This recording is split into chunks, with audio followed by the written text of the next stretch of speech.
They called it the GP25, a machine born from wind tunnel superstition and 1,000 terabytes of fear.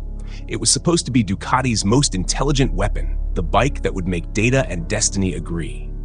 They gave it to three men: Pecco Bagnaia, the golden child of calculation; Fabio Di Giannantonio, the quiet assassin who earned his seat by rhythm rather than volume; and Marc Márquez, the storm that does not ask permission. Same metal, same code, different fates. By October, the story was already uneven.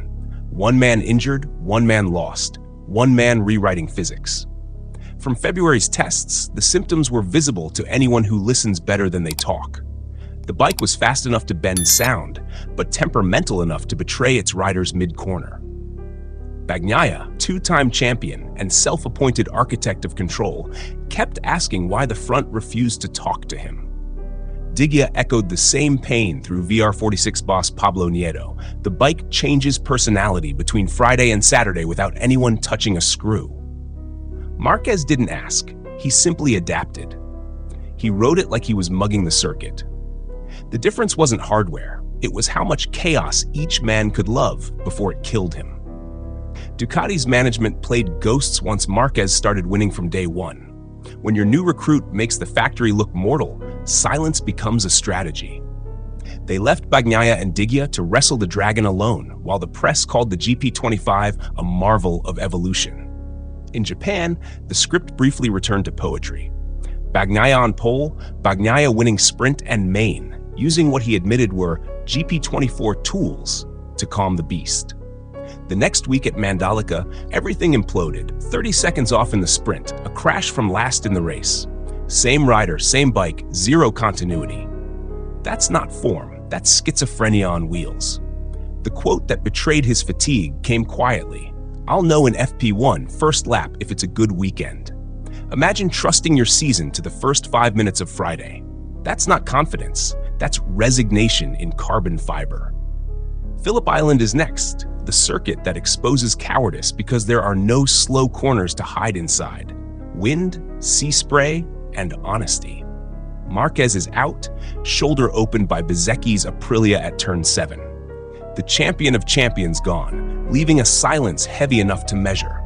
Ducati arrives with a vacant throne and two men who haven't learned how to live without a reference.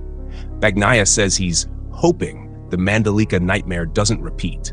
When a double world champion starts using verbs like hope, the paddock starts sharpening knives. The truth is crueler. The GP25 has a narrow window of obedience. When it's perfect, it corners like a compass drawing arcs on God's desk. Miss that window, and the inertia pushes the front, steering load increases. The rider fights geometry instead of gravity. Bagnaia is a rhythm rider. He needs continuity to compose speed. Márquez is chaos incarnate. He manufactures grip out of refusal. Digia, meanwhile, rides in the same key as Bagnaia, fluid, mid-corner, trusting the front, and suffers the same haunting. Nieto admitted it. Every weekend we ask how the bike can feel so different from one day to another. Minimal changes, massive difference. That sentence alone is Ducati's confession. Phillip Island doesn't forgive instability. Turn 1 is a referendum on courage. Southern Loop exposes any delay between thought and throttle. Luki Heights mocks hesitation. Bagnaia has podium history here, but podiums don't forgive memory. The ghosts of Mandalika travel well. Behind him, the grid smells blood. Aldeguer, raw and fearless, ready to detonate any front group. Alex Márquez, all elbows and family vendetta. Acosta, the teenager who treats physics like a rumor. Quartararo, armed with a Yamaha that finally breathes through corners again. Even the Hondas, Mir, Marini, Zarco, plan to ruin someone's warm-up by simply existing in the mirrors. Without Marc, every predator gets hungrier. The sprint decides tone. If Bagnaia qualifies outside the top 10, Mandalika returns in real time. If he finds second row, Motegi hope resurfaces. But nothing hides the fact that Ducati's empire currently depends on one injured shoulder. Márquez clinched the title early. Bagnaia chases dignity, not mathematics. Digia chases stability that never arrives. The VR46 camp whispers that their rider is suffering the same problems as the factory leader, the same unpredictable switch from brilliance to blindness. Morbidelli, on last year's GP24, rides smoother and finishes higher. That's an insult wrapped in data. Every great collapse in MotoGP history carries a human accent. Rossi in 2015, Lorenzo at the Windy Island, Dovizioso under the Rain of Doubt, all different notes of the same chord. When feeling disappears, greatness drowns. Bagnaia isn't lacking courage, he's drowning in feedback loops. His telemetry says he's consistent, the stopwatch laughs. Márquez's telemetry looks violent, the stopwatch applauds. That's the divide. One seeks perfection, the other weaponizes imperfection. Ducati's silence this season is strategy by omission. When the bike works, they credit engineering. When it misbehaves, they credit conditions. Engineers don't speak in prayers, but this year they're close. The GP25's aero package overstiffens feedback. Ride height logic compresses on entry differently depending on wind and load. Bagnaia feels that as push. To fix it, you either redesign geometry or redesign the rider. Márquez did the latter. Bagnaia keeps trying the former. That's why one has trophies and surgery, the other has meetings and headaches. Digia's situation is quieter, but almost poetic. He's the only satellite rider trusted with the factory bike, yet VR46's boss says the team maybe cannot give him 100% of that bike during the weekend. Read between the lines. Ducati hands you gold, but without the map. He fights the same ghost as Bagnaia, watching his teammate Morbidelli on a slower spec collect better results through consistency. The paddock loves irony more than fairness.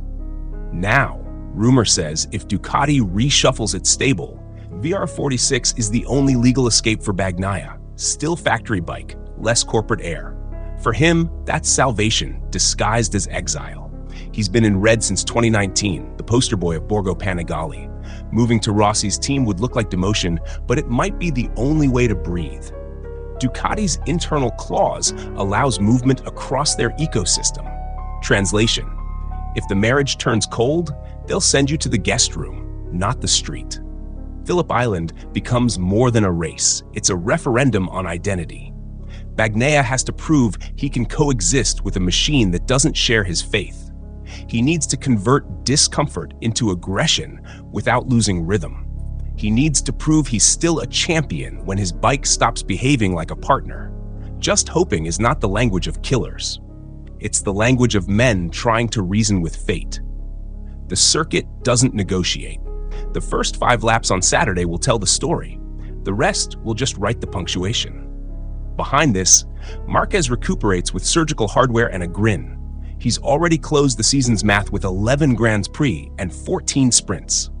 Ducati is lucky he bleeds in red now. Honda's boss Puig called it bluntly, they're lucky to have him winning so much. It wasn't arrogance, it was envy disguised as compliment. Marc made the GP25 kneel. Everyone else is still begging it to stand. That contrast will define Ducati's off-season politics. How do you develop a machine that one man can ride like destiny and everyone else calls cursed? Every generation of MotoGP has faced this fork. Stoner tamed a Ducati nobody else could touch in 2007. Honda built a bike that only Márquez could make dance from 2013 to 2019. Yamaha created a masterpiece that only Lorenzo could exploit at full lean. Now Ducati repeats the pattern it swore it had outgrown. It built a monster that worships one rider's courage and despises another's control. Evolution, apparently, learns nothing. Bagnaia's best weapon left is self-awareness. He knows Motegi was real. He knows Mandalika was a freak show of variables. If he can stop chasing the perfect base setup and start managing imperfect weekends, he survives. His quote about the first lap verdict must become ritual, not prophecy. Phillip Island doesn't care what the bike feels like in FP1. It cares what you're willing to risk at turn 1 on lap 22. The wind that ruins one lap gifts another. The rider who adjusts wins. The one who waits loses to ghosts. For Digia, survival means beating his own confusion. If the GP25 wakes up angry again, he needs to ride around it instead of through it. He needs to stop expecting consistency from inconsistency.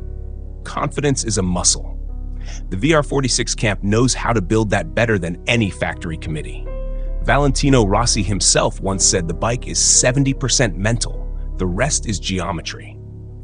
Diggia's results hinge on whether he listens to the legend or the data. Ducati's executives, meanwhile, will spend winter pretending this was all part of the plan. They'll quote numbers, downplay mood swings, and quietly redesign the fork flex for 2026. But inside, they know the truth. The GP25 rewards aggression over alignment. It's built for Márquez, even if they didn't say it aloud. Every engineer secretly loves the rider who breaks the bike just enough to show where it bends. Bagnaia is too polite. Marc is a criminal. The machine picks its favorite. Still, there's one undeniable fact. The factory can't afford another split personality year. Liberty Media arrives in 2027 with new rules, new eyes, and new sponsors. Ducati must decide if it wants its future bike to be a cathedral of technology or a temple of feel. If it chooses the first, it keeps Márquez and hunts engineers. If it chooses the second, it keeps Bagnaia and hires priests. You can't do both forever. The cruelest symmetry sits in VR46's garage. Diggia and Bagnaia suffer identical feedback nightmares. Same bike, different decals. Nieto calls the difference from one day to another too big for the minimal changes we make. That's the death rattle of a philosophy built on precision, now hostage to variables. If two Italians who grew up studying Rossi's ballet can't find rhythm on a Ducati, maybe the dance floor itself is cursed. Or maybe Márquez just proved that rhythm is overrated when the fight starts. History will remember 2025 as the season Ducati turned into both god and villain. It birthed a bike that crowned a genius and exposed its champion. Márquez's shoulder may heal, but Bagnaia's confidence might not. When he leans into Southern Loop, he isn't racing a Costa or Quartararo. He's racing the version of himself that used to believe grip was a promise, not a privilege. So we arrive at the question the paddock keeps whispering. Did Ducati build a prototype that selects its rider more than the rider selects it?